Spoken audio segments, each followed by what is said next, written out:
I'm just going to get started because this is a little bit of a rant. I was on a live session, a TikTok live with a practitioner who shrinks fibroids, right? And I mean, I don't have a problem with that. It's a different market. I work with women who have exhausted all their options, right, for whatever reason, and they are scheduled for surgery to have their fibroids removed surgically, right? So I cannot attest to being able to shrink fibroids. It's not part of the scope of my practice as a responsible nutritional therapy practitioner. I do not know how to shrink fibroids or to make them shrink using lifestyle and nutrition factors, right? Because nutritional therapies, it can be thought of as holistic lifestyle and nutrition counseling. So I went on her live and I was listening to everything she was saying. And, a lot of it, there's a lot of overlap between what we do, right? So addressing the root causes that make fibroids thrive in someone's body. It can be linked to lifestyle, it can be linked to nutrition, it could be linked to both. And for a small group of women, neither lifestyle nor nutrition may have a huge impact, right? It's possible that, there's a small group of women for whom, unfortunately, it's like the luck of the draw. Lifestyle and nutrition may not move the needle that much, which is fair enough. So I asked her a question. I said, because she was talking about shrinking fibroids and shrinking fibroids. So I said, do you have proof? And what I meant by that was, have you seen proof of, say, like a scan or an MRI scan, an ultrasound scan before with the fibroids, and then they went through a protocol of some kind, and then the after picture is no fibroids. There's a report. It's all been validated. It's documented. It's not even validated, just documented, right? And she lost it. Girlfriend was like, HIPAA. And I was like, look, sorry if that was loud. HIPAA. And I was like, no, not HIPAA. I'm not an idiot. So I trained at the Nutritional Therapy Association, which is US based. And HIPAA it's basically like data protection for medical information. Let's call it that, right? And I was thinking, I'm not asking to see her client's medical records. I was asking her if she had proof. Because, so I fell into her sales funnel and I started receiving her newsletter, and it's all about how she shrank her fibroids. I was like, so she could have shared her results. She lost it. She was like, I don't see why they would even lie about such a thing. And I'm like, well, the thing is, right, there are, according to the NHS website, there are 2/3 of women who have uterine fibroids have zero symptoms. They're going on about their lives.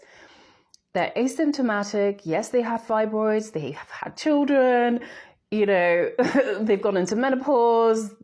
They've lived their lives without ever knowing that they even had fibroids. So when this woman comes on and she says, oh, well, and all I saw was, if you go to her website, you'll see the pictures of women with, distended abdomens. So like bloated abdomens or inflamed abdomens, right? And it's like, this is the before and this is the after. And I'm like, yeah, that's just clever marketing.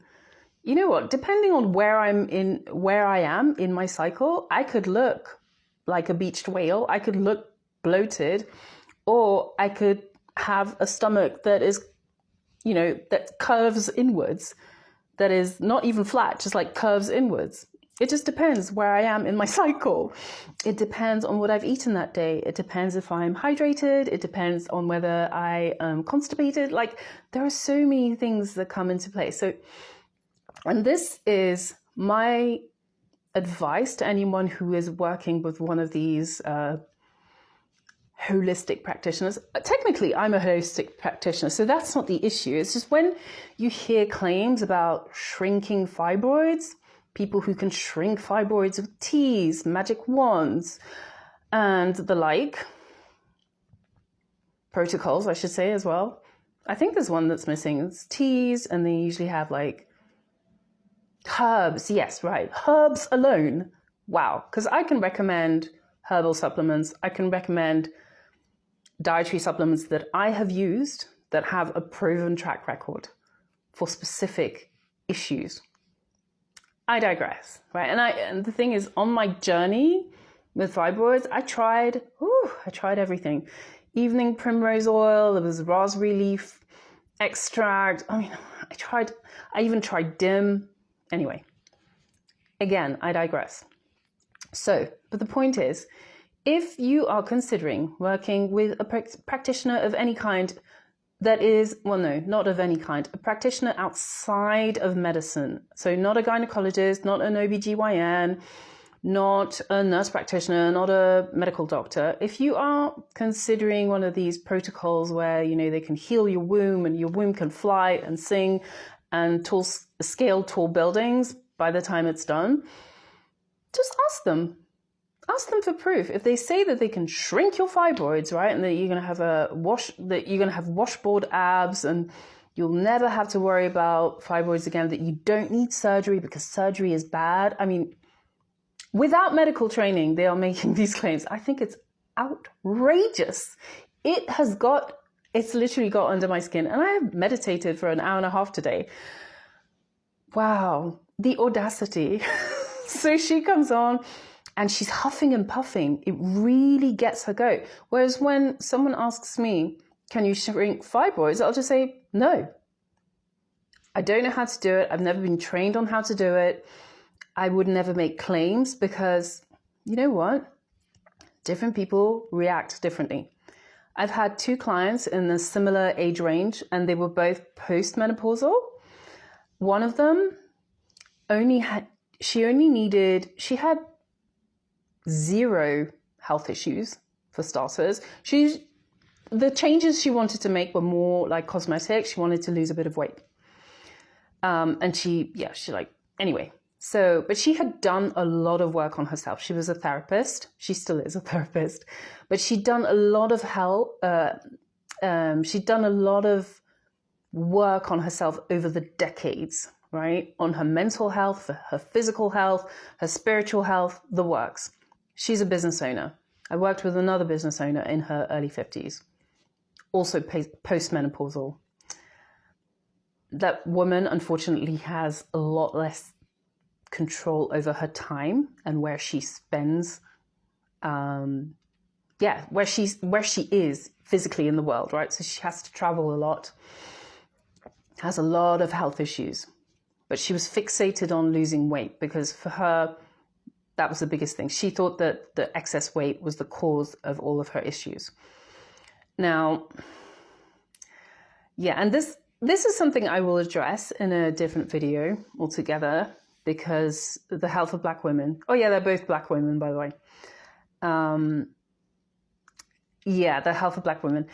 High performing, I can't speak English today. High performing women, right? Black excellence, kind of have been running businesses, families, homes, entire clans, generations.